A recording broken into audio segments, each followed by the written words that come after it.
Hey guys, what's going on? It's me, Jay, back again. Like I was saying about Hulk Hogan passing away. Okay, so the career of Hulk Hogan. Uh, Hulk Hogan, like I was saying, he started out in the Florida territory, but he really wasn't getting very far. So this was 1977. He had to move on to other other places, other territories. And in one of the places he moves on to is the Alabama territory. And in the Alabama territory is where he wins his first championship. Is also where he connects with Andre the Giant. Now, initially, Hogan's kind of a big guy, so Andre doesn't like him because Andre didn't like big guys because he considered him to be competition. Basically, he was the one and only true giant, but he considered him to be competition. So, in their days, in the '70s in Alabama, he didn't like him. But anyway, Hogan moves on from Alabama to Memphis, and like I always say, Memphis was the place that uh, wrestlers went either when they were just starting out or they were finishing up. So he was just starting out. This is where he gets the name Hulk because he's on a talk show, and Lou Ferrigno, who played the character of the Hulk, the comic book character, is on that show, and the host of the show says, "Wait a minute, you know, you Terry Boulder." That's what he was wrestling as. For a while, he wrestled in Georgia under the name Sterling Golden, like in the late '70s, around that time. But in Memphis, he was wrestling under the name Terry Boulder. And he says, "Wait a minute, Terry Boulder, you're bigger than the Hulk, Lou Ferrigno. You're the real Hulk." So Jerry Jarrett hears this, and Jerry Jarrett says, "Wait a minute, uh, you're the like I'll make him Hulk Hogan. I'll make him the Hulk." So he becomes Terry the Hulk Boulder, and Ed Leslie, Brutus Beefcake, his best friend, grew up together, gym buddies and everything. He becomes Eddie Boulder. They're a tag team wrestlers. So he's Terry the Hulk Boulder in Memphis. He's the incredible Terry the Hulk Boulder. Now, eventually, uh, Marvel would sue him over this name. Very interesting story. But in Memphis, he becomes Terry the Hulk Boulder. But he's not getting anywhere. Again, he's not really getting over, so he decides to quit. So Jack and Jerry Briscoe get a hold of him, and they know Vince Sr. So they get a hold of Vince Sr. in New York, and in 1979, they bring Hogan into New York with Freddie Blassie as his manager, with plans to have him wrestle Andre the Giant in their big showdown in Shea in 1980. On the undercard, it's like it's going to be Bruno Sammartino's retirement match against Larry Zbyszko, and on the undercard is going to be Hulk Hogan versus Andre the Giant. And this is what they do. You know what I mean? They have built Hogan up as a monster. He's managed by classy Freddie Blassie. He's a heel. He says some really racist shit, even in that promo towards Tony Atlas.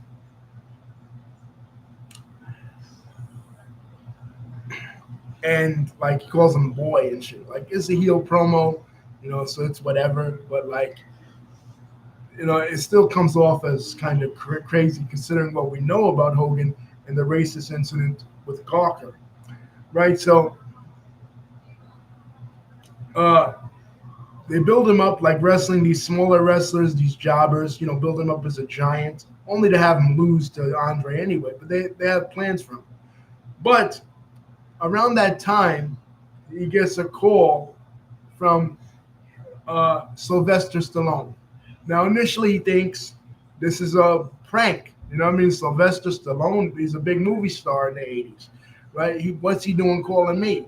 But Sylvester Stallone wants a wrestler for the role of Thunderlips in Rocky. And he needs a wrestler. So some people say Bill Apter, the magazine writer. Some say Terry Funk. Different stories. recommends Hulk Hogan to Sylvester Stallone as to play this character because, of course, we know Rocky is based on the life of boxer Chuck Webner, who boxed Muhammad Ali in 1976 from Bayonne, New Jersey. And Chuck Webner also, in 1976, wrestled Andre the Giant at the Showdown at Shea. And move for move, the match that Thunder Lips in the movie in Rocky 3 has with Rocky is the same match that Andre the Giant had with the real inspiration for the Rocky character, Chuck Webner. So Rocky, Sylvester Stallone needs a wrestler. So his agent Peter Young saw Hulk Hogan on TV and was like, "Hey, why don't we have him?" So he tells Vince McMahon Sr. this. This was in 1981, and Vince McMahon Sr. he's against it. He says, "No way, you're not gonna be no actor. You're a wrestler, and that's all you're ever gonna be is a wrestler. You ain't gonna be no actor. If you're gonna be an actor, you never work here again in the WWE." So Hogan says, "The hell with it. I'm taking the money and I'm going to Hollywood and I'm doing the movie with Stallone." So he does the movie with Stallone. It's a small cameo. Mr. T is in it, obviously, as the main character, Clubber Lang, 1982. And, so now what? Hogan's in this big blockbuster movie, probably the best Rocky movie outside of the original and Rocky 4, probably the top 3 of the Rocky series.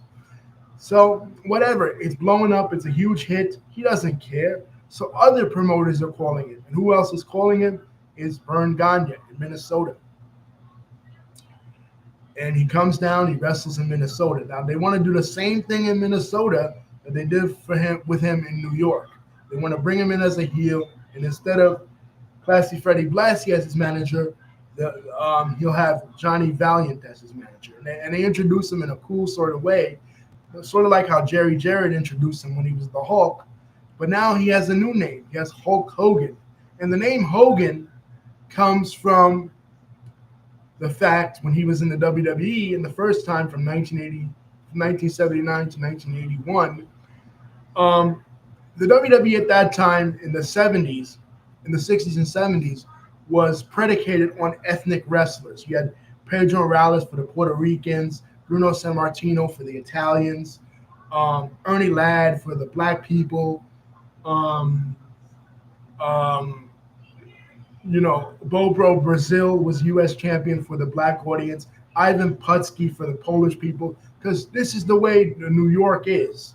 New York is ethnicities, Italian neighborhoods, Jewish neighborhoods, Irish neighborhoods, Puerto Rican neighborhoods, black neighborhoods. This is how New York is, and WWF at that time was a New York-based territory, so they need an Irish wrestler. So he gives them the name Hogan. He's Hulk Hogan. You're keeping the Hulk and you're adding Hogan to it. Hulk Hogan. That's your name, an Irish wrestler, even though he's not Irish at all.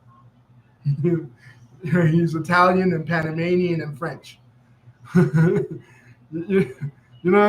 He tells him initially to dye his hair red.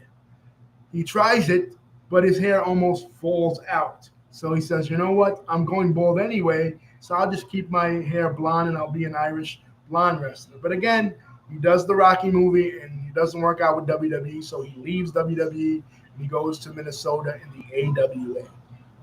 Now in Minnesota, again, they want to bring him in as a heel. They introduce him, interesting, because he never faces the camera. His back is to the camera, and only Johnny Valiant, his manager, is talking about him. He's only talking about him.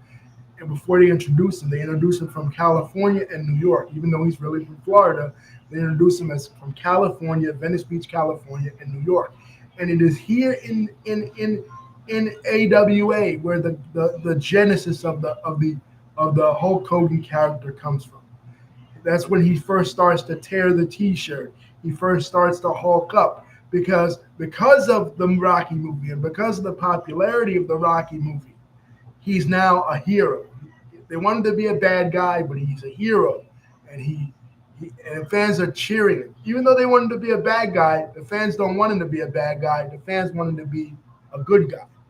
The fans like him. So they turn him a good guy. And he comes out to Eye of the Tiger, the song from Rocky 3, everything Rocky 3, Rocky 3, right?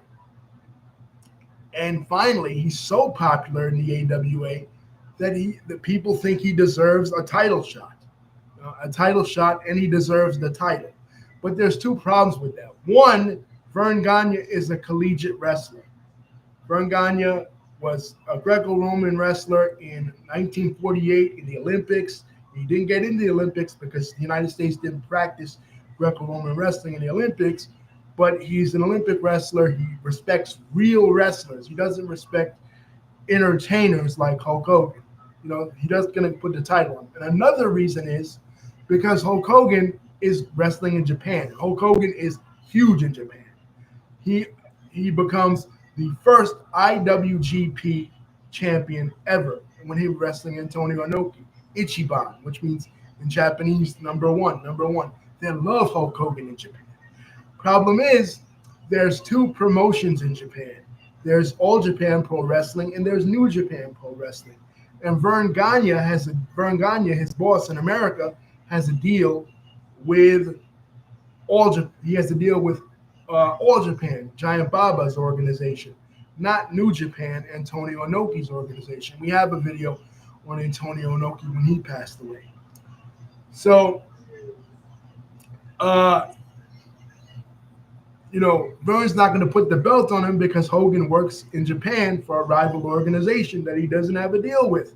Hogan's deal is with New Japan. It's a deal he got when he was in WWE, right? And WWE had a working relationship with New Japan at the time. In fact, the on-screen president of WWE at that time was Shima, a Japanese promoter. You know what I mean? So from New Japan Pro Wrestling. So two reasons Vern's not going to put the belt on him. And the third reason is at this time, Hulk Hogan has come up with the concept of Hulkamania. Now, a lot of people say, well, where did he get this concept? He got it from Austin Idol, a wrestler in Memphis. And Austin Idol got it from the Beatles. When the Beatles came to America in the early 60s, they said it was Beatlemania. So he copied and made Austin Idolmania in Memphis, and Hogan copied and he made Hulkamania. So he started to sell the T-shirts with Hulkamania on it, and Vern Gagne wanted a cut of it. Hogan was like, "Nah, I'm not doing that. I'm not cutting you in a piece of my merch." So Vern says, "Fuck it, I'm not putting the belt on you." And at Super Sunday in 1983, Hogan's wrestling Nick Bockwinkel, who was the champion at the time of the AWA, and a member of the Heenan family. Bobby Heenan, and Hulk Hogan developed a rivalry because Hogan filled a slot because AWA at that time had two big babyface wrestlers, the Bruiser, Dick the Bruiser, and the Crusher. And the Crusher would take summers off, so Hogan was getting over, so they put Hogan in that slot, and he started to get over. So now he's wrestling for the AWA Championship in 1983, after a year of being with the promotion. But because of a technicality, throwing Bockwinkel over the top rope, he wins the belt, but the ref reverses the decision. And finally, that's the last straw for Hogan. He's leaving the promotion. He goes to Japan, and without telling Vern Gagne, he leaves in the middle of the night, and he gets a call from Vince McMahon. Not Vince McMahon Sr., not the Vince McMahon who said that he would never work in the WWE again. The other Vince McMahon, the son Vince McMahon, the Vince McMahon we know, right? And he says, "I have this ambition." He leaves the NWA, which is the consortium of promotions that was formed in 1948, like a cartel basically of different promoters around the country. Vince McMahon Jr. leaves this consortium, and he's branching out. He wants to branch out to all the states, the whole United States. He wants a national promotion. He wants to make the WWE bigger than what it is, right? Make it the first national wrestling promotion ever, right? He already bought out the Los Angeles territory because it was on its ass. So now he's trying to buy out all these other territories, including Vern Gagne's territory. So his plan, because of Hogan's popularity being in the movies, is to use Hulk Hogan as the representative, use him as the face of the company. So Hogan's down with it. So he basically faxes the something to Vern. Listen, I'm out of here. I'm leaving the promotion, but doesn't fulfill his dates. Completely leaves Vern Gagne flat. Vern Gagne has already booked the territory. He already has his matches in place. But Hogan just leaves without saying anything, and boom, the next minute he's in the WWE, and at the back in the WWE.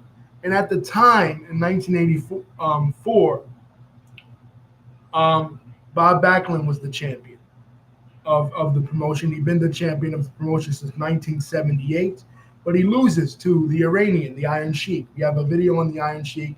The Iron Sheik was a hated heel because of the Iranian hostage crisis in 1979 and the Islamic Revolution. There was a lot of jingoism and a lot of anti-Iranian sediment in the country.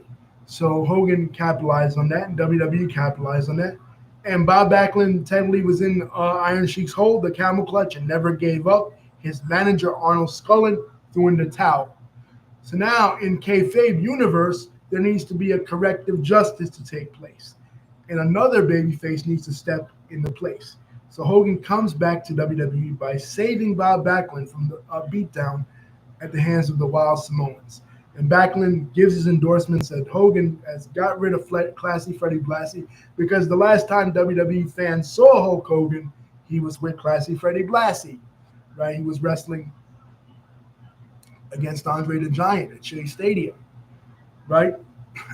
And Backlund is like, no, he is a good guy. He's good now. He's changed his ways. So the fans are with it. And Backlund doesn't get his rematch because they say Backlund is injured, so he can't wrestle. He can't wrestle a rematch. So Hogan gets the rematch, and Hogan wins. This is January of 1984. Now Hogan is the WWF champion, and from there, Vince Jr. puts the promotion around Hulk Hogan's back. He's going to build up the WWF. He's going to use the face of Hulk Hogan, use the brand of Hulk Hogan to take the WWE and take professional wrestling to levels it never had foreseen. And Hogan, throughout the rest of 1984, has various opponents: Big John Studd, for example, Ken Patera, other guys. But it is in 1985 when Vince gets even more ambitious, and Vince is like, you know what we're going to do next? We're going to not only invade Minnesota, which Vince does, with Hulk Hogan. The match in Minnesota was a match Hulk Hogan teaming with Hulk Hogan, who was the former face of the AWA, teaming with a former announcer from the AWA, Mean Gene Okerlund, in a tag team match against Mr. Fuji, with Mr. Fuji, right? But Vince has even bigger plans. Vince wants to launch a first wrestling super show, a Super Bowl of professional wrestling, and he does this with the help of Hulk Hogan. The first WrestleMania is Hulk Hogan and Mr. T versus Roddy Piper and Paul Orndorff. Now, if you want to go check out what my review of WrestleMania 1, it's in the archives. I'm not going to go over what it basically was. It was an angle that involved Cyndi Lauper, Captain Lou Albano, and Roddy Piper and Mr. T, but eventually began to involve Hulk Hogan. And Hulk Hogan and Roddy Piper, they have a match on MTV called The War to Settle the Score,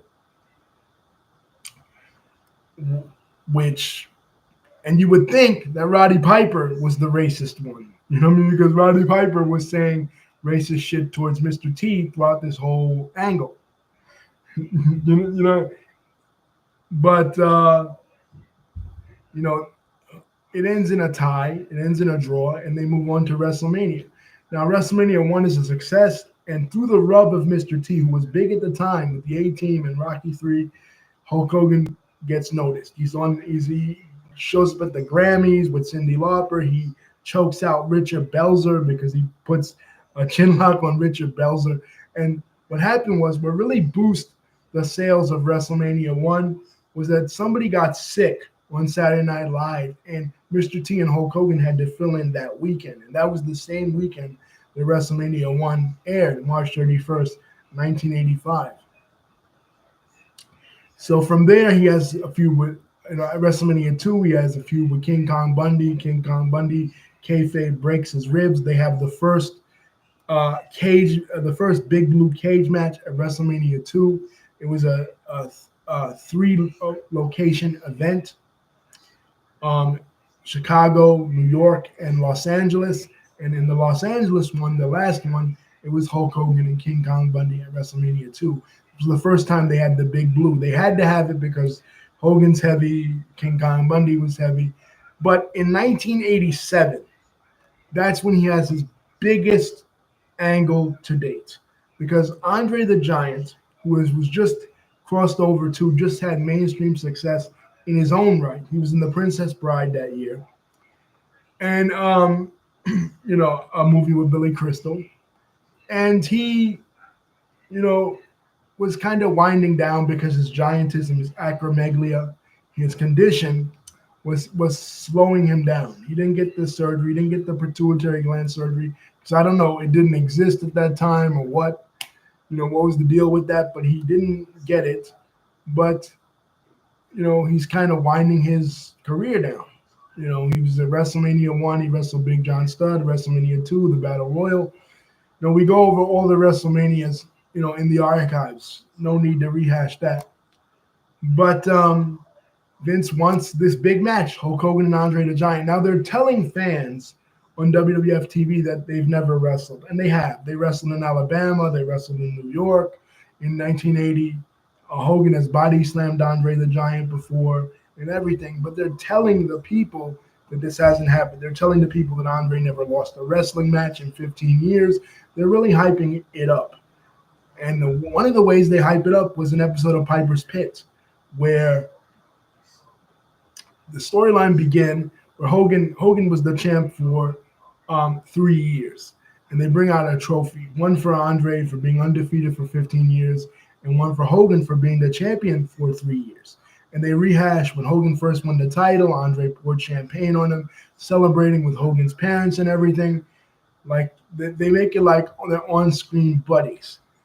But on this episode of Piper's Pit, Andre the Giant comes out with Bobby the Brain Heenan, a nemesis of Hulk Hogan way back in his AWA days, right? And Hogan's like, what are you doing with him, Andre?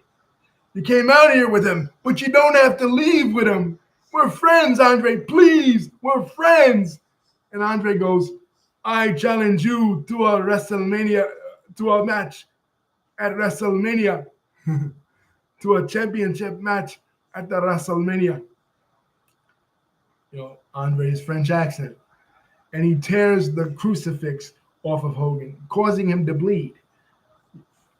Because Bobby Heenan says, you don't believe it, Hogan? Maybe you'll believe this. And then Andre tears the crucifix. And then Hogan's just looking at the crucifix like, sad and shit. He goes, Andre, please, Andre. And then Piper just looks at Hogan, you're bleeding. Great stuff. The next week, he says, will you accept the challenge at WrestleMania 3? And he goes, yes. And at this event, WrestleMania 3, 93,000 plus, 93,173 fans packed the Pontiac Silverdome in 1987 to see Hulk Hogan versus Andre the Giant. As the announcer that time, Gorilla Monsoon, said, the unstoppable force meeting the immovable object. Hulk Hogan is the unstoppable force, and Andre was the immovable object.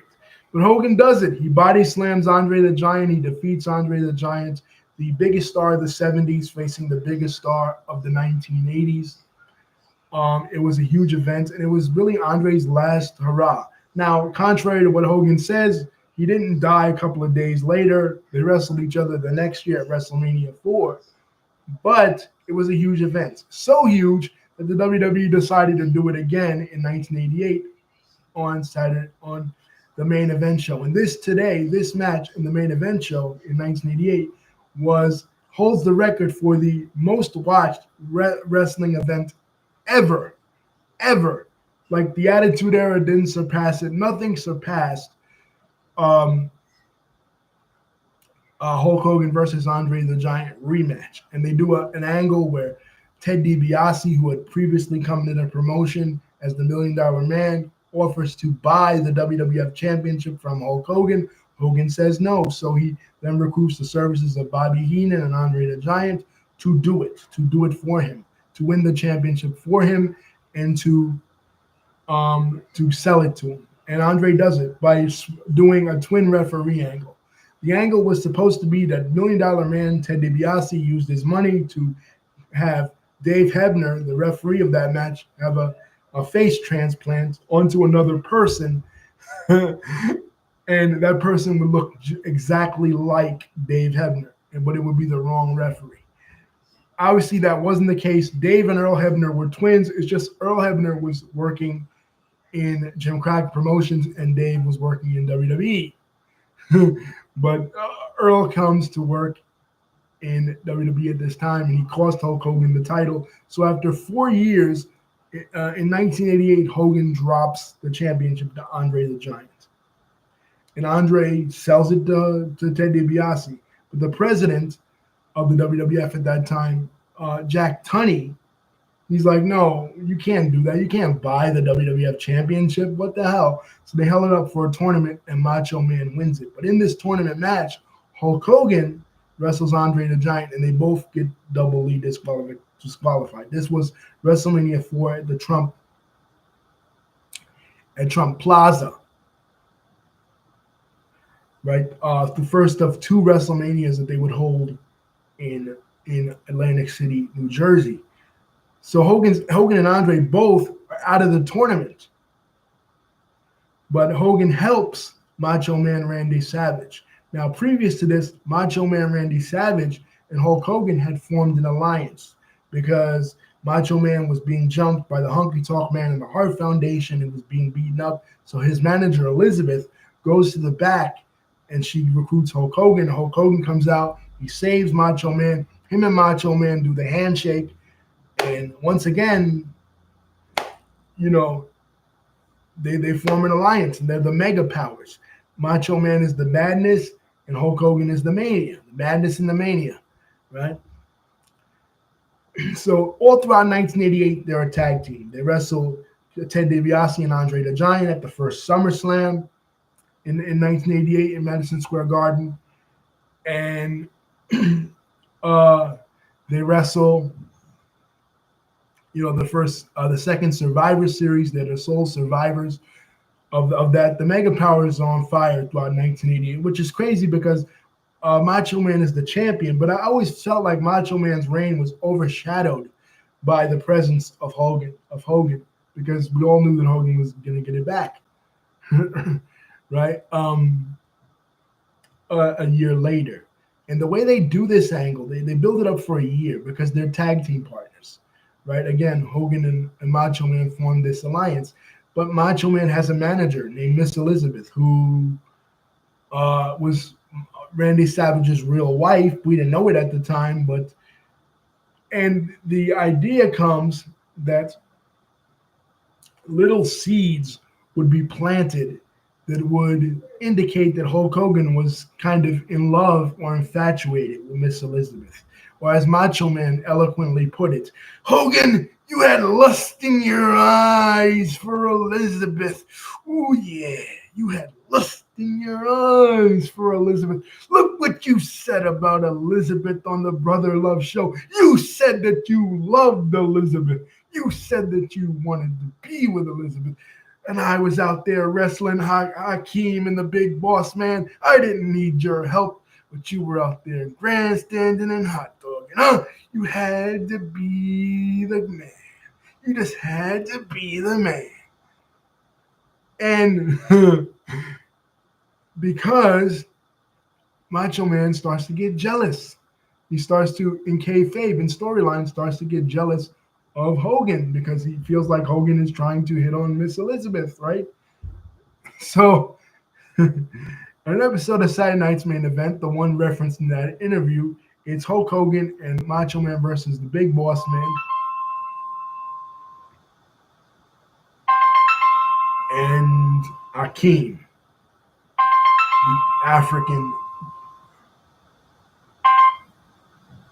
the African Dream,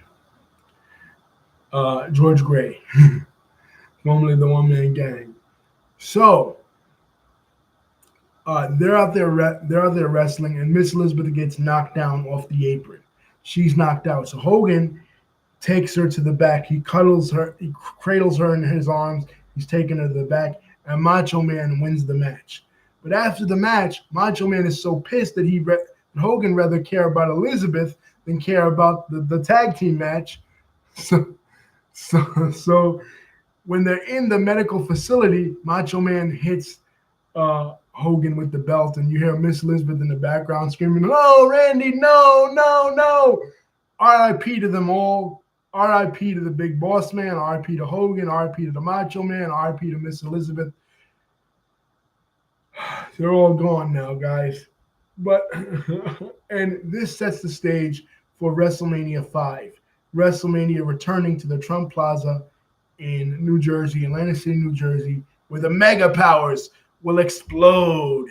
And Hogan wins his second championship from Macho Man there. From there, we move on to it's 1990, and Hulk Hogan wins his first Royal Rumble. Now, initially, they were building up, I said this before, Mr. Perfect, Kurt Hennig, but Hogan did a political move, and he wins his first Royal Rumble, first of two. But in this Royal Rumble, he comes face to face with the Ultimate Warrior. They're starting to want to build up somebody else, a different person, a different baby face, the Ultimate Warrior as the next Hogan. And the way they want to do it is like a baby face versus good guy versus good guy match in the Toronto Sky Dome at WrestleMania 6. And they do. And this was my first introduction to wrestling. This is the first time I ever saw wrestling, right? Ever. Right? And this was a great match. Hogan, did his best. He carried the Ultimate Warrior to the match. Good match. And at the end of the match, Hogan hands the Warrior the championship. It was title for title because Ultimate Warrior was the Intercontinental Champion and Hogan was the WWF Champion. And Hogan looked so despondent, so sad that he lost the championship. And what does Gorilla Monsoon say on commentary? Hulkamania will live forever. Apparently not. But his memory will and his impact will. But as Ultimate Warrior said in the promo that night, physically, none of us can live forever.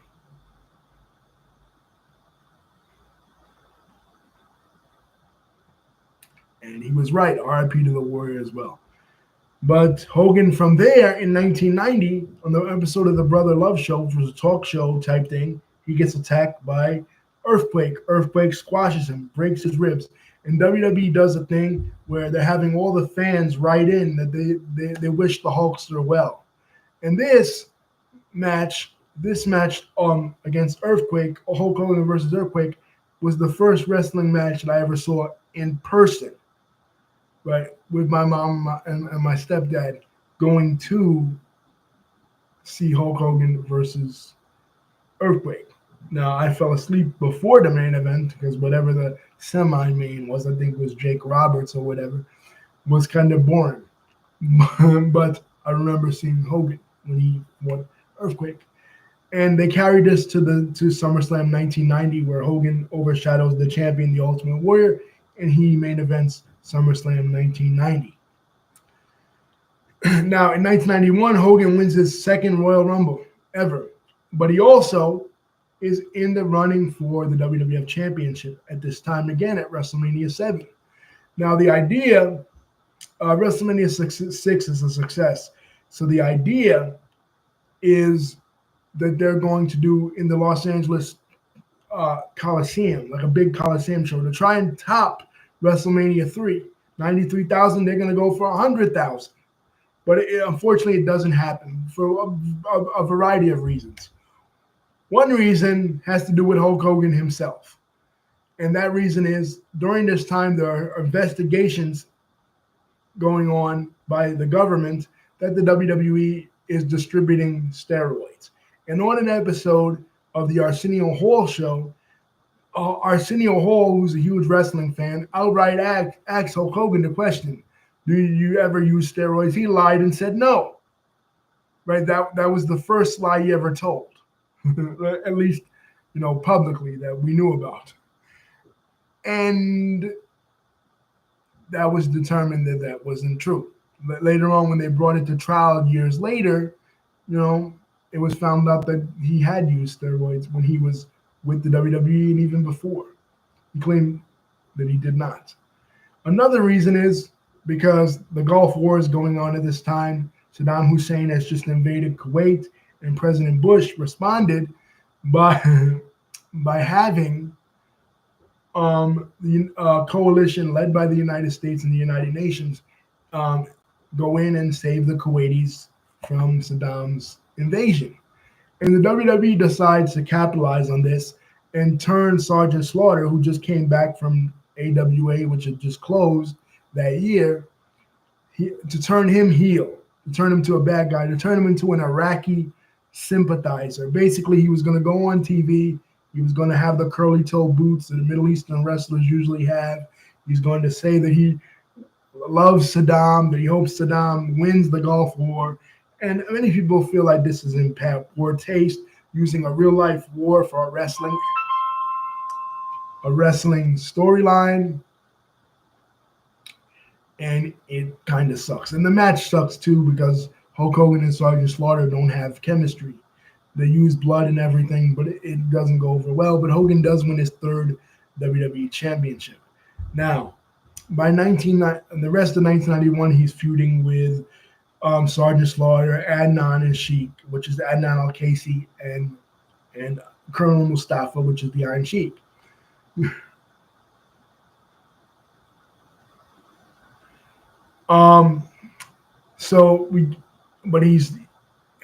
He's the champion for the third time. Now, by the end of 1991, a new phenom, a real phenom, The Undertaker, has emerged. He debuted the previous year, Survivor Series 1990. He emerges, and he's a phenomenal wrestler. Like, nobody can beat him, and fans think maybe Hogan can beat him. So they wrestle each other at the Survivor Series 1991, and Hogan loses. Now, there's a story behind this, a backstage story, where Hogan claimed that Undertaker didn't protect him in the tombstone and that he broke his neck. Taker later found out that was a lie. As Maury Povich would say, the lie detector test determined that was a lie. Another Liz-eye by Hogan.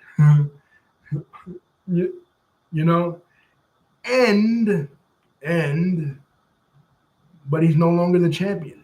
So now, by the end of 1991, Tuesday in Texas comes around, and Hogan wants his rematch with The Undertaker, and he beats The Undertaker, but he beats by cheating. He throws ashes in his eye from The Undertaker's urn.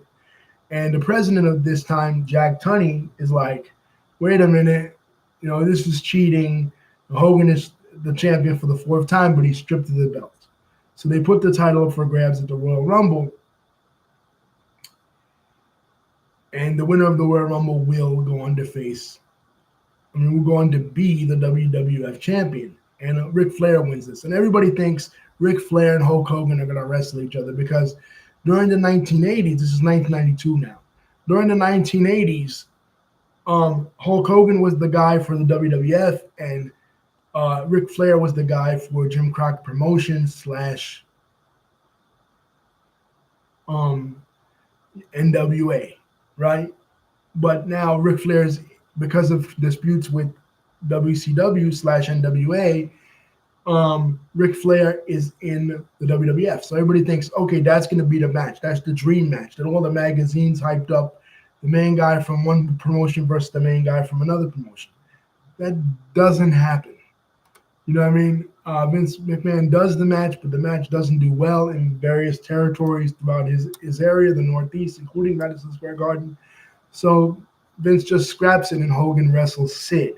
Him and Sid have been in a tag team since SummerSlam 1991. SummerSlam 1991 took place on my birthday, August 26, 1991, Madison Square Garden. I talked about it in the Sid tribute. Sid was the referee, but Sid and Hogan, become cool.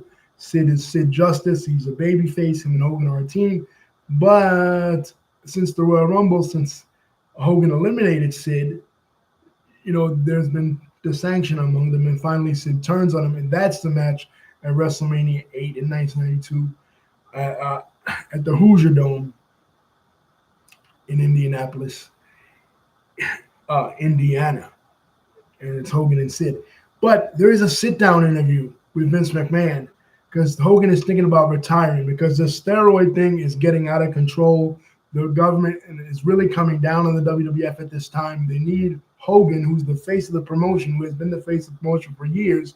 They need him out of the spotlight. They need to phase him out. So Hogan is doing a sit-down interview with Vince McMahon. And what does he say? Well, what he says, I'll say at the end of this video. Anyway, they're hyping it up as Hogan being his final match. It's not. It is for a while because he doesn't do SummerSlam. He doesn't do Survivor Series of that year, 1992. He's not there. WrestleMania 8 is his last show. And Hogan, he wants to do movies. He's already done No Holds Barred in 1989 when he took off, in 88 when he took off to do No Holds Barred, which was basically a Vince McMahon concept. Debo from Friday was his co-star as Zeus. It was basically a wrestling version of Rocky, kind of campy, kind of crazy. And it's, according to Hogan, they had the original script, they scrapped it, and him and Vince McMahon went into the trailer, did coke, and they rewrote it, and it just came out crazy. But that's No Holds Barred, and Vince has a concept to bring Zeus in, and he does, and Hogan and Zeus wrestle each other for the lot of 1989. But by 1992, Hogan wants to do movies, more movies. He does Suburban Commando in 91, right? With Christopher Lloyd, kind of campy movie. He really thinks he can make a go at it with movies. And plus, because the steroid thing, they want to get him out of the way.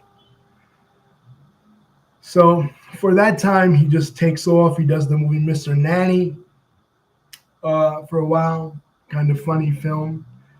And then, but they need him back in 93 because Bret Hart is the champion and houses are starting to fall.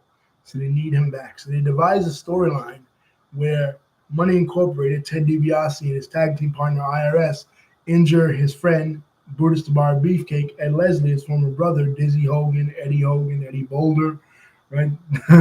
They were everywhere Hogan went, Beefcake went too.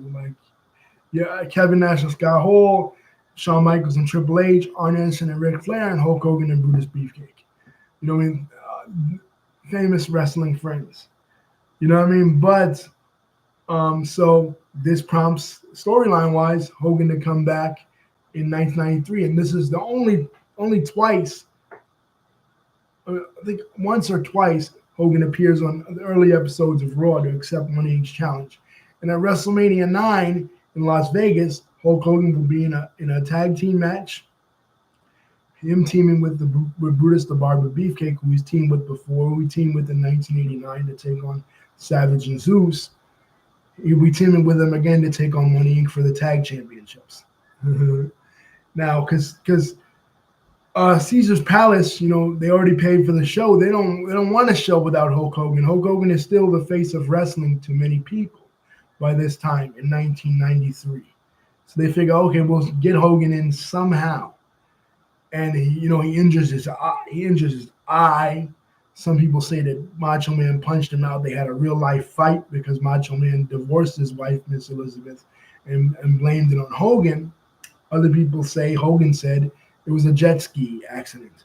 Well, whatever. His eyes all busted up. He lies to the Nevada State Athletic Commission, and he's like, okay, it's a wrestling angle. It's all paint or whatever. And now Jimmy Hart is a good guy. Jimmy Hart is his on-screen manager and shit.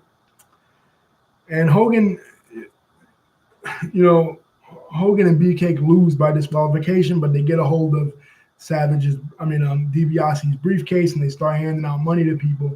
But by the end of the night, Bret Hart and Yokozuna have a match, and after Yokozuna defeats Bret Hart, Hogan had previously issued a challenge to the winner of that match. He calls Yokozuna a Jap. He says, "I'm gonna bring the belt.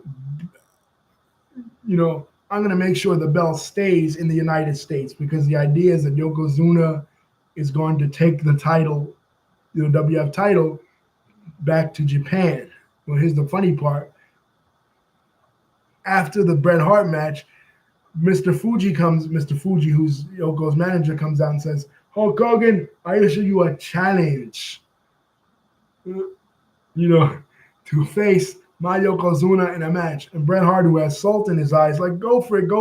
And you can hear Jim Ross say, "Go!" He's saying, "Go for it, big man, go for it." So Yoko grabs Hogan, and Fuji tries to throw the salt in Hogan's eyes, like he just threw it in Bret Hart's eyes. Hogan moves, the salt gets in Yoko's eyes, and then Yoko is defeated by Hulk Hogan, and in impromptu time, Hogan becomes the first ever 5-time WWF champion. It doesn't last long because Hogan goes to Japan. That's why it says the ironic part is that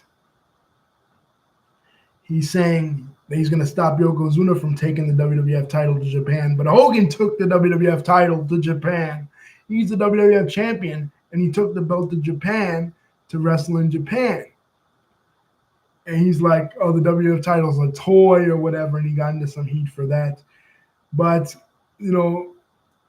once again, he's a lot thinner. He's off the steroids because of the issues. He looks way different, and Vince is trying to move on to younger talent, trying to phase Hogan out. So at King of the Ring 1993, thanks to help from a Japanese photographer who was really Harvey Whippleman, the manager, on the apron, blinds Hulk Hogan, and Yokozuna defeats Hulk Hogan. And according to Bobby Heenan, Jim Ross, and Macho Man, ends Hulkamania for kind of. You know what I'm saying? Because Hogan now, in 1993, is going into more acting roles, showing syndication with Chris Lemon, and called Thunder in Paradise, kind of like a wannabe Baywatch, syndication show. And he wants to kind of put wrestling in the rear view. So he's cool with not being the WWF champion and staying away from the WWF. And he told Vince McMahon, he said, "I would never compete with you, right? You don't have to worry about me competing with you. Just give me my release. I want to go do Thunder in Paradise. I want to go do other stuff. I don't want to wrestle anymore. I'm done with wrestling," right? But no, that's not what happens. What eventually ends up happening is, WCW now is shooting at the Disney MGM studios. They've moved away from Center Stage in Atlanta. Now they're shooting in Orlando, Florida, MGM Studios, to cut costs. And right across the way is the Thunder in Paradise set. And through Ric Flair, through the liaison of Ric Flair, who had come back to WCW in early '93, Eric Bischoff, who's the new boss of WCW, right, new executive producer, he says, "Can you get in touch with Hulk Hogan? Because it would be a big coup for WCW, who was always seen as a second-rate promotion since the time that Ted Turner bought it in 1988 from Jim Crockett. It was always seen as a second-rate company. But if they were to have the biggest wrestling star ever, Hulk Hogan, it would be cool." So it ends up happening.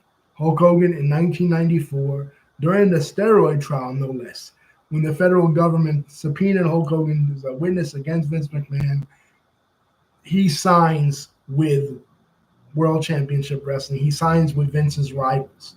And this is the biggest coup in wrestling. And I remember this clear as day because finally, Ric Flair is the WCW champion. Finally, they're going to do the match that WWE never did. And that's Ric Flair versus Hulk Hogan. The two biggest stars of the 1980s on pay-per-view, Bash at the Beach, 1994.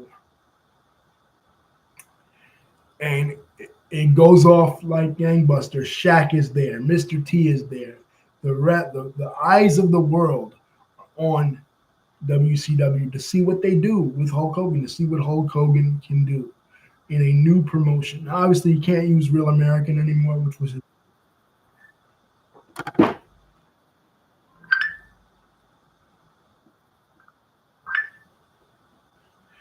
you can't use Real American anymore, which was his theme song. So Jimmy Hart, who was a musician himself, he makes up another theme song, American Made, right? It's not as good, but it'll have to do. And Hogan, right off the bat, just like he did when he jumped from AWA to WWF, when he jumped from WCW from WWF to WCW, now he wins the WCW title right off the bat. Now I remember this clear as day because I was out this day, but I really wanted to come home to watch this pay-per-view, and I'm like 9 years old, right? And I watch it, and it's cool, man. Like Hogan, wins the WCW title, and now Hulkamania has come to WCW. And throughout 1994, he has most of his feuds in '94 was with Ric Flair.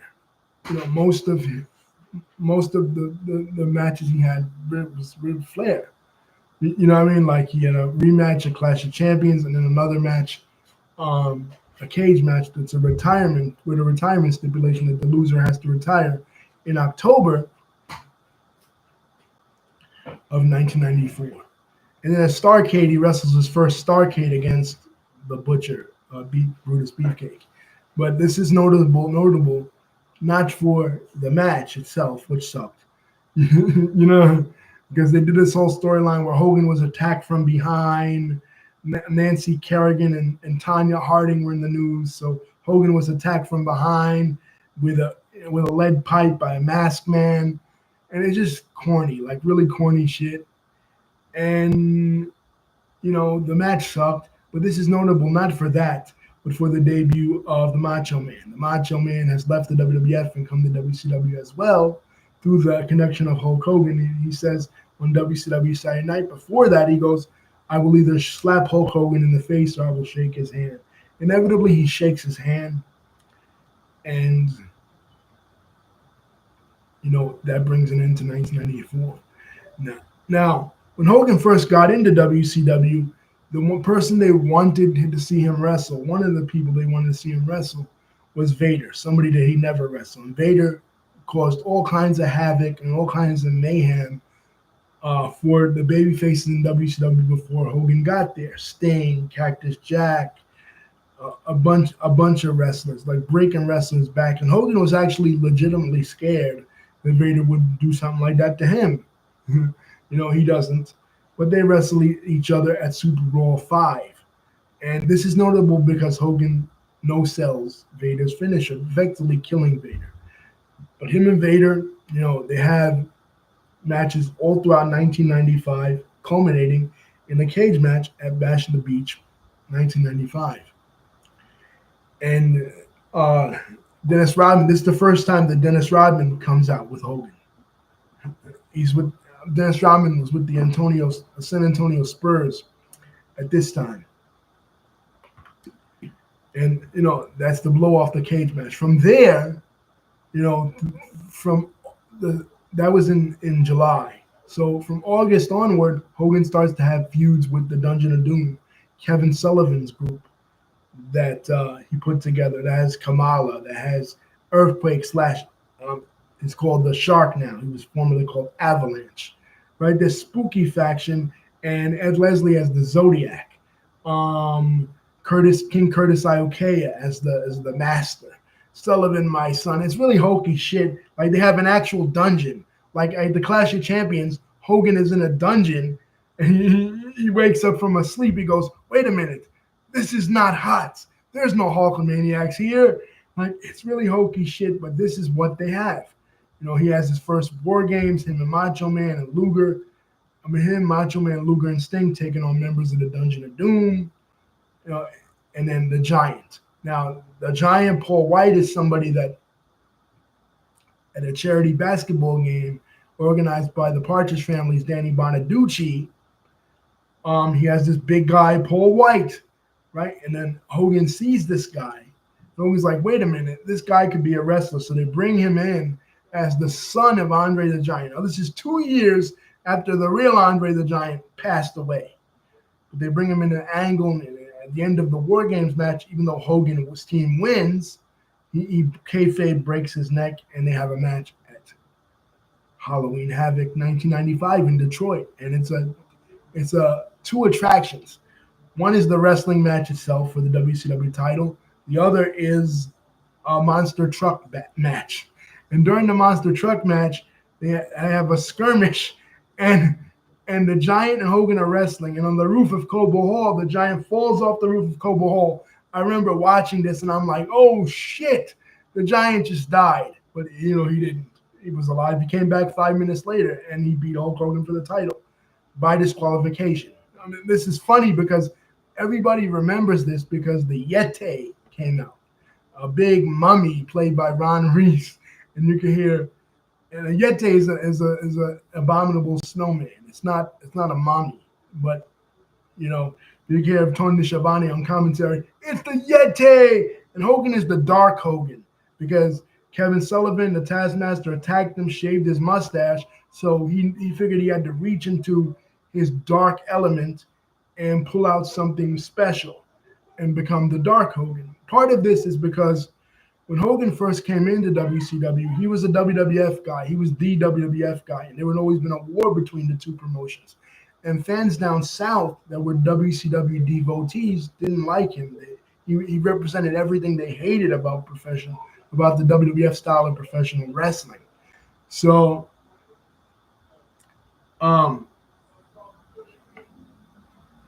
they were booing him, and they were booing him. Throughout 1995, they were booing him even worse. So they tried something new by turning him to the Dark Hogan. It doesn't last, but it does result in the Giant becoming the champion. Now, obviously, the Giant didn't win it legitimately because Jimmy Hart, who drew up the contract for Hogan, put something in the contract that if you beat him by disqualification, he'd still win the championship. But WCW legal team says they don't recognize that, and they put the title up for grabs in the 3-ring battle royal. Well, World War III, which is won by Macho Man. And, it's kind of like late 1995 is kind of a weird period because, you kind of see, even though Hogan's a babyface, Macho Man's a babyface, even Luger is kind of a babyface, even though at Halloween Havoc he turns on Hogan. Right? And the funny thing about Halloween Havoc is, you have the Giant having Hogan in a bear hug, and then the Yeti comes behind him. It looks like the Giant and the Yeti are double teaming, DPing Hogan. On some gay shit, right?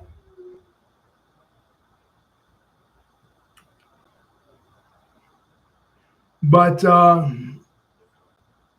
that's World War III. Now he doesn't do Starrcade '95, but we go on to Clash of Champions, where him and the Macho Man decide they're bringing back Miss Elizabeth. They're once again the Mega Powers. Once again, they're teaming up, right? And there's an alliance between the Four Horsemen, who's the main faction in WCW and the Dungeon of Doom, to destroy Hulkamania. They bring out this guy, the Loch Ness. Hogan has his last in a series of matches for that time with the Giant at Super Bowl VI.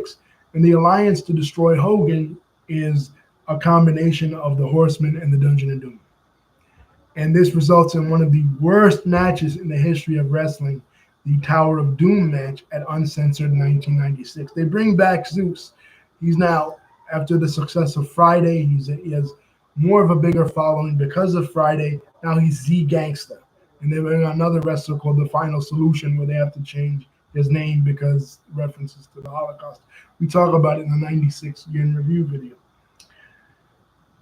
Right, so that debacle results in Hogan taking months and months off. But during the time that he's taking off, Scott Hall and Kevin Nash jumped to from the WWF to WCW. We went over this in the Kevin Nash video. We don't need to go over it again. It's well known. We thought originally we thought they came from WWF and they were invading. Now WWF is super mad at Hogan. They come out with skits lampooning Hulk Hogan and Macho Man, the Huckster, the Nacho Man, a free-for-all match at WrestleMania 12 where they all die. Now they're all dead for real. But except Ted Turner. I think he's still alive. But anyway, Ted Turner's the referee for this fake quote-unquote doppelganger match. But anyway, in WCW, they're having this outsider storyline. Everybody's like, who's the third man? Who's the third man? Who's it going to be? Who's it going to be? And they have the match. It's Lex Luger, Sting, and the Macho Man taking on Hall and Nash. And everybody's laid out. Luger's injured. Luger gets hit early in the match. They card him out of there. So Hogan, they think, is coming back to even up the odds. Right? He's been months away. He hasn't been on WCW TV. He hasn't been on TV since March, since Uncensored. He's coming back, and Dusty Rhodes is cheering. Tony Schiavone is cheering. And Bobby Heenan, who's always been a Hogan hater, he's always been. People say Bobby Heenan gave it away. No, Bobby Heenan was consistent. Bobby Heenan had been a Hogan hater since the 1980s AWA. So why would he change up in WCW as an announcer? He always hated Hogan. He always said shit about Hogan. He always said Hogan was a scumbag, right? So why would he say anything different? Even though in real life, Hogan and Heenan were friends. Most of the jobs Heenan got was because of Hogan, both in WWF and WCW. But on screen, kayfabe, his character, always down Hogan. So what happens? Hogan comes in, usual routine, tear the T-shirt off, Hulk's up, Macho Man is laying there, boom, Hogan drops the leg drop, and Hulk Hogan is the third man. And Hulk Hogan and Scott Hall and Kevin Nash formed the NWO. In that interview, Hogan says, for 2 years, brother, for 2 years, I did everything for the charities. Well, I'm bored, brother, and the reception I got when I came out here, you fans can stick it, brother. And he goes, I came from a great big these two men came from a great big organization up north. But who knows more about that organization than me, brother? I made that organization a monster. I was selling out arenas when Eric Bischoff was still selling meat. If it wasn't for Hulk Hogan, Eric Bischoff would still be selling meat out of a truck in Minneapolis. Hulk Hogan got bigger than the sport of professional wrestling. It was an epic promo. Even though he messes up the name of the group, he says New World Organization. It's the New World Order. And fans just peddle the fucking ring with garbage. Like it looked like nothing. Never seen anything like this in wrestling. A fat redneck jumped across the barricade, and Hall and Nash had to put the boots to him. It was something. It was something epic. Really something epic. Really something special. And remember I said Hogan was responsible for both the boom periods of professional wrestling. The two boom periods of wrestling, Hogan was responsible for. The one in the 80s and now the one in the 90s because of this NWO thing. Because Hogan became a heel for the first time ever. Most fans weren't alive when he was managed by Classy Freddie Blassie in the WWE in late 79, 80. Right? Most fans were not around then. I wasn't. I heard about it from my stepdad, who was an older fan and knew about this, but I never seen Hogan as a heel. My whole life, Hogan had been the biggest babyface on the planet. Say your prayers, take your vitamins, all that shit. But now Hogan was a bad guy. Now he was egotistical. Now he was Hollywood. And after that, the August pay-per-view on his birthday, no less, he wins the WCW title from the Giant, spray paints it with NWO, and we're off to the races. And then from 1996 to 19, for the rest of 96, a War Games match, the NWO Sting, that whole storyline, because WCW believes that Sting also turned NWO. He also turned heel. Sting, the franchise of WCW, they believe he turned heel. So now Sting is saying, "Oh shit, you didn't trust me. You thought I'd turn my back on WCW, which has been my life work." So Sting goes in the rafters, and he doesn't say a word for a whole year, and begins the build of one of the most epic feuds in WCW history, probably the most epic, Hulk Hogan and Sting, which culminates in their match at Starrcade 1997. But throughout that time, you have memorable moments. You have Uncensored 1997, where it's Roddy Piper's team versus Team W of him and the Four Horsemen versus Team WCW, the Steiners and Luger and the Giants, right? Who joined the NWO but turned babyface again, right? And you have the NWO team composed of Hulk Hogan, the Outsiders, and Randy Savage, who turned NWO at Super Bowl. And Roddy Piper, I forgot to mention, Roddy Piper is in WCW. At the end of Halloween Havoc, Randy Savage is defeated. It's a funny match because Hulk Hogan and Randy Savage have this thing where Hogan is calling Randy Savage bald. Now, who is Hogan to call anybody bald? And he prances around with a wig. But anyway, at the end of this, Piper comes out and says to Hogan, "I'm the only guy you have never been able to beat. You've beaten everybody, but you've never beaten me." And he says a line that I love, I always remember. He says, if they didn't hate me so much, you think they'd have been cheering you so much? In other words, if they didn't hate me like they did and want to kill me in WWF back in those days, they wouldn't have loved you as much as they did. And that sets up their match at Starrcade 1996, which Piper wins. The Outsiders, the NWO, convince Hogan, let's put him over, right? Why not, right? Put him over with a sleeper, clean, and you'll just lie about it and say that you won, which is what Hogan does. But anyway, at Uncensored, in March of 97, jumping around a bit, Sting finally declares his allegiance, because for months he'd been going between WCW, the NWO, which side is he going to join. He finally declares his allegiance by attacking everybody in the NWO. Every single person in the NWO he attacks. Even Dennis Rodman is there, but Dennis Rodman doesn't wrestle there.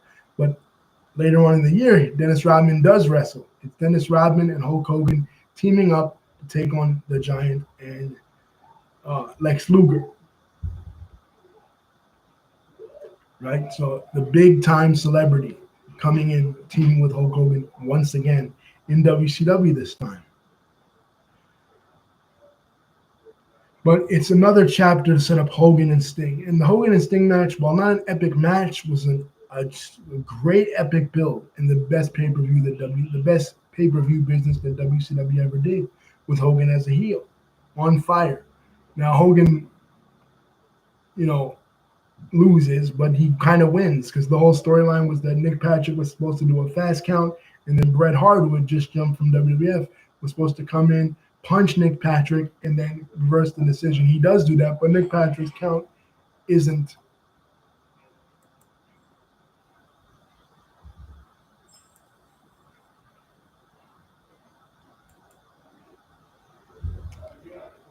not fast. It's kind of normal. And so people are like, how did Hogan lose? I mean, how did he cheat? He didn't cheat. He beat Sting cleanly. Now, apparently this was changed because Sting wasn't tan enough, according to Eric Bischoff, whatever. But eventually Sting does win, and Hogan, you know, is defeated by Sting, and Sting's the WCW champion. But then Hogan regains it back from Macho Man. Macho Man beats Sting, and next night on Nitro, Macho Man, you know, is defeated by Hulk Hogan. And now they have two factions of the NWO. NWO Hollywood and NWO Wolfpack, which lasts throughout the entire year of 1998. And Goldberg is being built up, and in July of 1998, Goldberg defeats Hulk Hogan in the Georgia Dome on a Nitro, a very memorable Nitro in Goldberg's hometown. Good night, America. Goldberg's the champ, and it was Hogan's idea to put him over, you know, to lose to him, you know. And then 1999, and then, you know, they have this feud: Hollywood, NWO Hollywood versus NWO Wolfpack, the two factions of the NWO. It ends with Hulk Hogan, you know, doing the finger poking Kevin Nash in the chest, and Kevin Nash lays down for Hogan, and then, you know, Hogan wins the championship again after saying that he was going to retire from wrestling to run for president of the United States.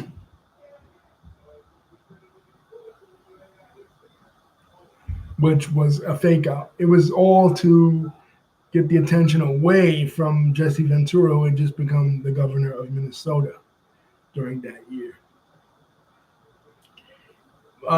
So, you know, the NWO was reunited. They're the NWO Elite, and for a while they feud with the WCW president, who was Ric Flair at the time, as heels. But eventually, you know, Hogan wants to do a double turn in an uncensored 1999. He does the double turn in a first blood match against Ric Flair. Ric Flair becomes a heel. Hogan becomes a babyface. But Hogan loses the championship in a match featuring himself, Ric Flair, Sting, and Diamond Dallas Page at Spring Stampede 1999. And, you know, Hogan, for a while, he wrestles as a babyface version of Hollywood Hogan. But in August of 1999, in a match, in a six-man tag, himself, Goldberg, and Sting, he returns to the red and yellow. He returns to American-made theme music. And at that August's pay-per-view, he retires Kevin Nash for a while. But in 1999 is, you know, pretty uneventful for Hogan. The way he loses the championship at Halloween Havoc that year is bullshit. He says a match with Sting. Sting turned heel at Fall Brawl by attacking Hogan with a bat after the match. So they set up their match at Halloween Havoc. And Vince Russo, who was the former booker in WWE, responsible, he said, for the Attitude Era, he comes to WCW, and his idea, he never liked Hulk Hogan. His idea is for Hogan to lay down for Sting, you know, in a weird sort of way. Then have Sting and Goldberg later on in the night, which is eventually what they do. But Hogan from there, for the rest of 99, does basically nothing. And then by 2000, you know, ratings are so in the toilet, they got to call Eric Bischoff and Vince Russo back.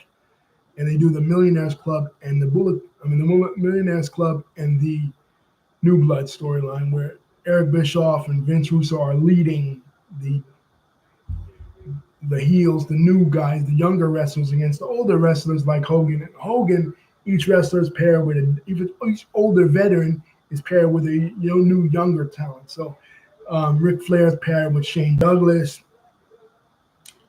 and for example.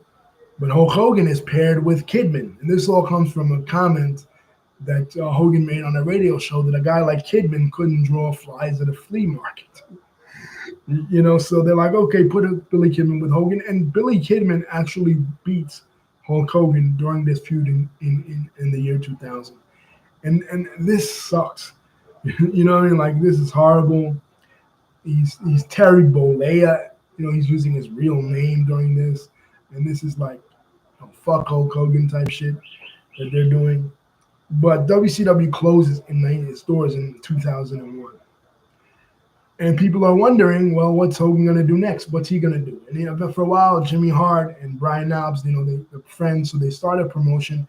And he has like one match in that promotion against Kurt Hennig, but it's not long after that you know, WWE comes calling, and WWE says, "We want you back." And for the first time in 9 years, Hogan returns to the promotion that he built, but as a member of the NWO. The storyline is that Ric Flair, who Shane McMahon and Stephanie McMahon in storyline sold their shares of ECW and WCW to Flair, and uh, Flair comes in. He's co-owner of the WWF, and Vince doesn't like this. Obviously, he wrestles him at the Royal Rumble. Vince fails to beat him. So Vince's next idea is to bring in the Poison, the same Poison that destroyed WCW, bring them into the WWF.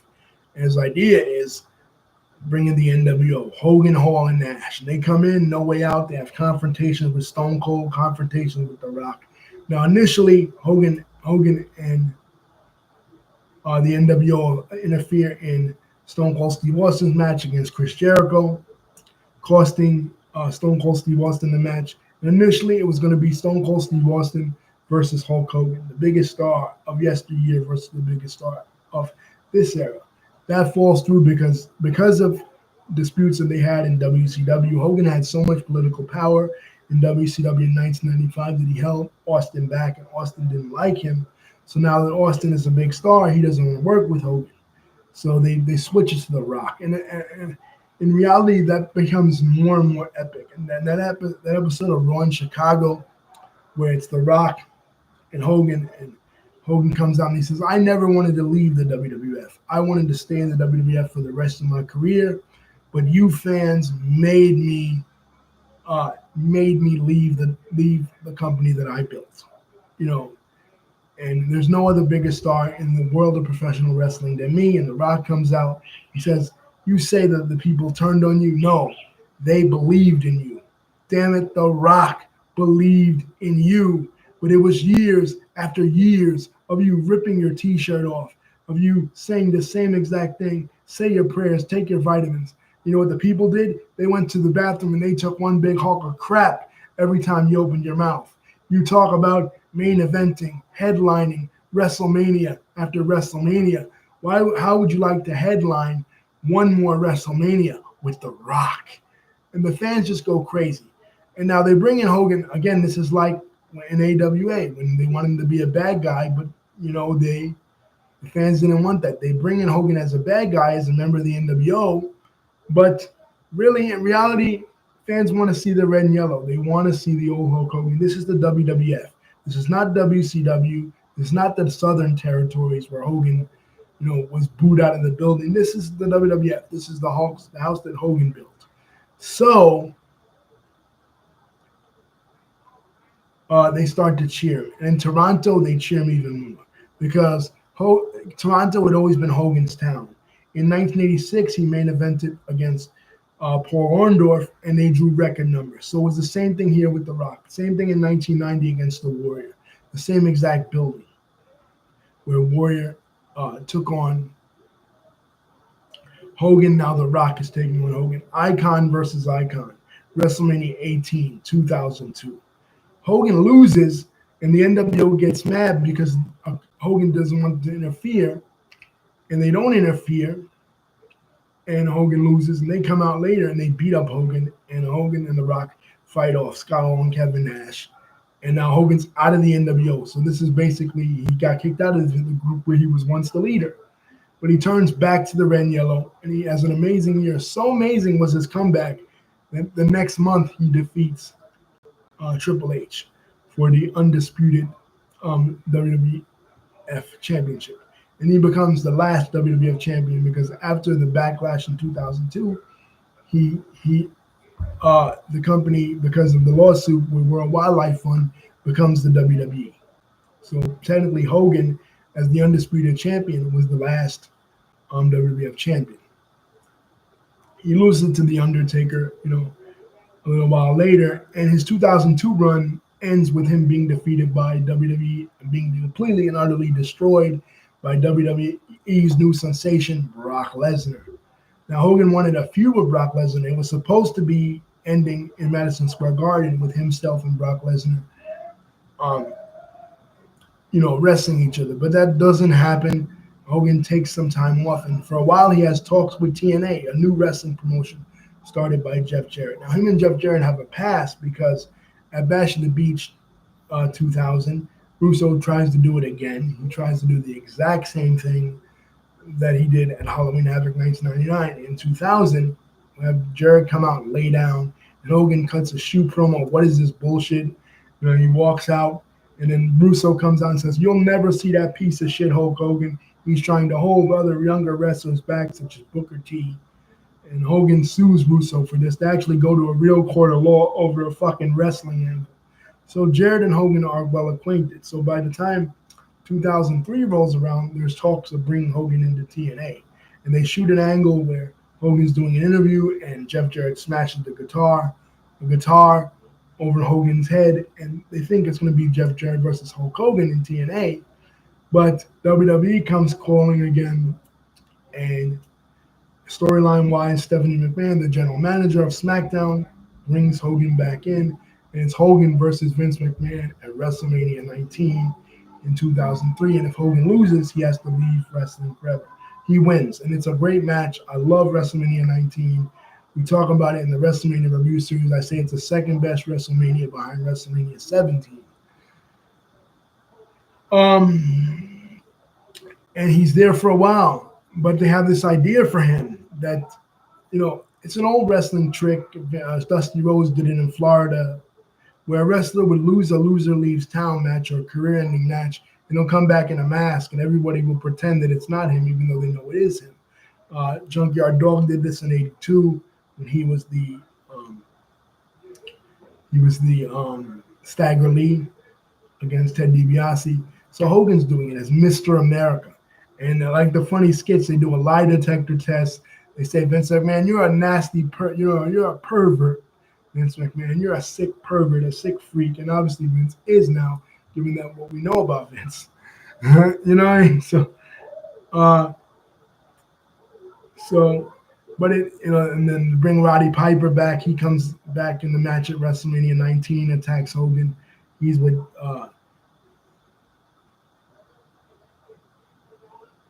Zach Gowen comes in, the one-legged wrestler. Piper's with Sean O'Hare. It goes nowhere because Piper gets fired, and Hogan himself, gets tired of the Mr. America character and eventually takes off the mask and, leaves WWE for 2 years and doesn't return until 2005 when he goes into the Hall of Fame. Now, during this time in 2005 is when VH1 has it in their mind that they're going to do a reality show because, like I said,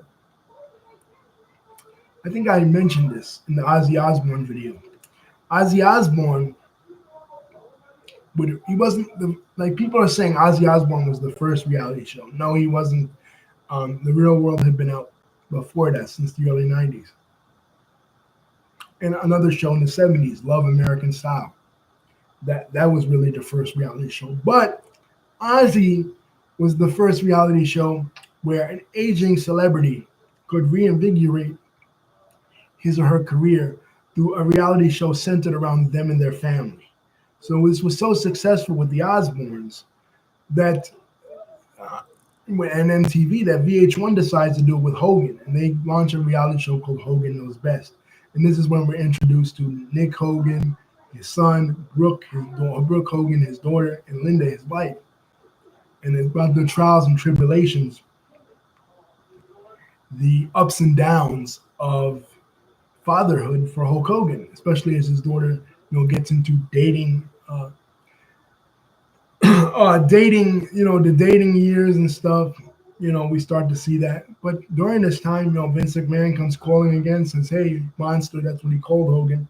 He's like, "Hey, thinking about making a comeback at WrestleMania 21 in Hollywood?" And Hogan's like, yeah, let's do it. You know, he goes in the Hall of Fame that year, and they do a segment where Eugene is out. Eugene, a special needs, like special needs, mentally handicapped wrestler. Um, is cutting a promo, and anti-American Muhammad Hassan, you know, 4 years after 9/11, comes out and attacks Eugene, put him in the camel clutch, and Hogan comes out to make the save. And he has the Real American theme song once again, because he was using during his other two runs, he was using Voodoo Child, the Jimi Hendrix song that he used in WCW as a heel. But he starts to use Real American again. He comes out, makes the save for Eugene, and we think he gets a huge ovation, a huge pop. We think that's the end of Hulk Hogan.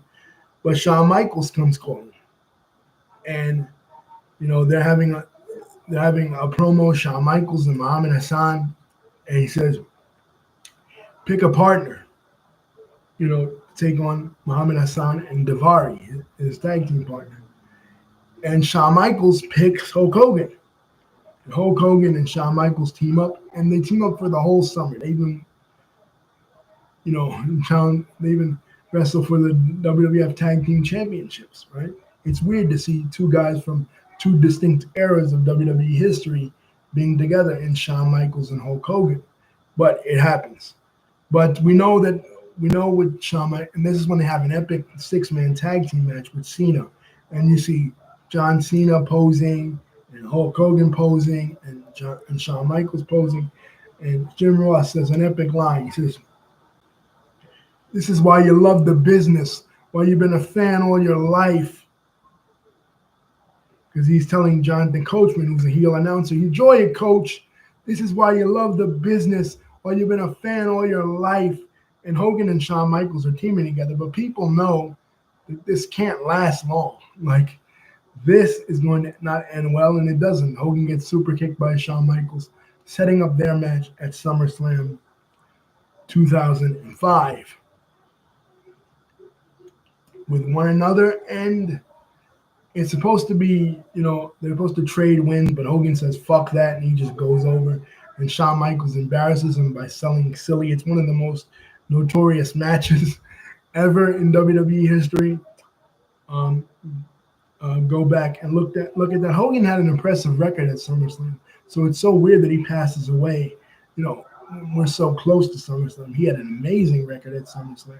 I say Bret Hart is Mr. SummerSlam, but if there's a second candidate, like there's Mr. WrestleMania, there's Taker and Shawn Michaels, but if there's two Mr. SummerSlams, it's Bret Hart and Hulk Hogan, right, who were ironically enough supposed to wrestle each other at SummerSlam '93, but didn't. But anyway, in 2005, after the Shawn Michaels thing, Hogan goes away again. He does the Hogan Knows Best stuff still, and they want to bring this in as an angle. So in 2006, Randy Orton is doing the Legend Killer gimmick, and Randy Orton starts hitting on Brooke Hogan and beating up imitation members of Hogan's family, Nick and Linda and everything, and challenging Hogan to a match at SummerSlam 2006, which Hogan wins. He derails the momentum of Randy Orton even further than Triple H did. Right, so 2006 SummerSlam, that's his last match in WWE ever. He never wrestles another match. And he would come back, from time to time. When Trump comes to the WWE in 2007, initially it was supposed to be the match that ended up being Umaga and Bobby Lashley was supposed to be Hulk Hogan versus The Big Show. But,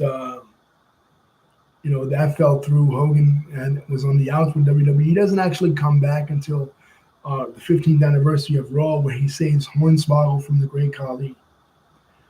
And, he doesn't make any promises, but he is gone from WWE for years after this. Years upon years. And in 2010, he does his own reality show, Celebrity Championship Wrestling. Dennis Rodman, Danny Bonaducci and stuff are on it. But in 2010, Hogan decides, you know what I did with WCW, I can do it again with TNA, the other rival promotion to WWE at this time. So he goes to TNA, and they put everything behind him and Eric Bischoff, who are coming to TNA. He doesn't really wrestle in TNA. He wrestles somewhat, but he's kind of aimless in TNA. He has Abyss as a protege. They rehash an angle from '94 where he has a special needs protege. Instead of using Dave Sullivan, he's using Abyss now. And like he forms a faction, Immortal, with Jeff Hardy, which eventually combines with Ric Flair's faction, Fortune, because Ric Flair, is out of WWE, retired in 2008.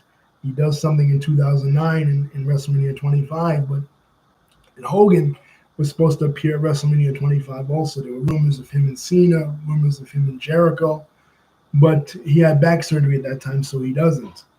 But Ric Flair needs the money, and so does really Hulk Hogan, because of the reality show and because of the intrusive nature of the reality show, his marriage ends in shambles. I mean, his wife cheats on him. She ends up divorcing him. She ends up taking pretty much a lot of his money. And the same thing happens with Ric Flair. So these guys need wrestling. Even though they're over the hill and old by this point, they need wrestling. So they go on the Australian tour, and the Australian tour is such a success, they decide, let's keep doing this and let's go to TNA. So they go to TNA, they form the Immortal. Hogan forms Immortal. Ric Flair forms Fortune. They drive Sting, who is like a commissioner, general manager type in TNA. And he lasts there for 4 years. Again, he really doesn't do much. A few with aces and eights. Bubba Ray Dudley, who is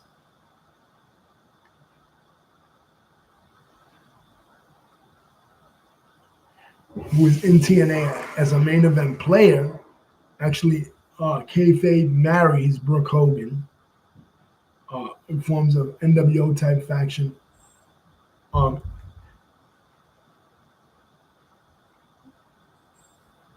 Aces and eights in TNA. But by 2014, Hogan is back in the WWE, and in an epic opening, he's the host of WrestleMania 30. In an epic opening for WrestleMania 30, Stone Cold Steve Austin, The Rock, and Hulk Hogan all appear in the same ring. And for the first time ever, the three biggest stars in professional wrestling, the three guys that everybody knows, no matter who they are, if they're even not wrestling fans, they could have never seen a wrestling event in their whole life, but they know who The Rock is, and they know who Hulk Hogan is, and they know who Stone Cold Steve Austin is. The three biggest stars in the history of the business in the ring all together to open up WrestleMania 30. Truly something epic. And for a while, he's the host of Tough Enough. But this thing happens. This thing is uncovered. This racist rant that Hogan did, which results in him being canceled, him being removed, given Benoit status from the WWE Hall of Fame because of what he said. He said, his daughter is getting into hip hop at this time, getting into music. She does a song with Paul Wall. What do they know? They don't know about us. Kind of decent. Not really a great song per se in the hip hop genre, but again, Hogan is the Fat Joe of wrestling. Fat Joe is the Hulk Hogan of hip hop. But anyway, he says this thing about Brooke's boyfriend. He says, if he's gonna be an N-word, I prefer him to be a 7-foot N-word. One of those rich millionaire N-words, fucking N-words. I guess I am a little bit racist. While he's having sex with his friend's wife. Like he's cuckolding. Like Bubba the Love Sponge is another Diddy, another Kanye West. He loves to watch his wife get done by other men, and he's taping it. And Hogan is saying this racist shit, and it's discovered years upon years later by the WWE while he's back in WWE, and he's removed from everything. It's not until the Saudi show in 2018 where he finally reconciles with WWE for one last time and comes back. But he's never wrestled in WWE after that. He's made appearances. He hosted WrestleMania 37. He hosted, uh, WrestleMania 35. And even Titus O'Neil in 37. And he comes out with Alexa Bliss at WrestleMania 35 in MetLife Stadium. But he's never, and this was 2019, he's never wrestled again in WWE. And now he's no longer with us. He's passed away. So that was the end of his WWE career. Now, Raw on Netflix. Let's talk about that. January the 6th, 2025. He comes out for cutting a promo for his Real American Beer. Now, what happened? And they blew the shit out of him. This is Lost Ends. What happened prior to that? Besides the racist comments, in 2024, at the 2024 Republican National Convention, Hulk Hogan gave a speech. And Donald Trump had just been, the assassination attempt on Donald Trump's life by Thomas Matthew Crooks had just happened while Trump was campaigning in Butler, Pennsylvania. So Hogan comes out, he cuts a promo, basically a wrestling promo, in which he says, they tried to assassinate my hero, Donald Trump, and I said, enough is enough. And he tears the shirt off. And while he's promoting while he's campaigning for Trump, he says derogatory. He says he's going to body slam Kamala Harris. And he says things about her Indian heritage, which he mistakenly is Native. He mistakes her as Native American, even though she's East Indian from India, right? He says kind of fucked up shit about her. So a lot of people have written Hogan off for that because, like with Fat Joe, he didn't recant his statements. He didn't when he comes back to the WWE in 2018, he doesn't apologize to the black wrestlers. He doubles down. He says, "Oh, it's not that I'm sorry for I'm sorry to black people. I apologize to black people. I'm he said he's sad he got caught. He's not sad that he did it. You know what I mean? So normal people, when they get caught doing something racist or something anti-Semitic or whatever, like Nick Cannon, they apologize. They say, they go on apology tours or whatever. But Hogan didn't do that. He's like Fat Joe. He doubles down. And that rubs a lot of wrestling fans and a lot of fans in general the wrong way. Now, a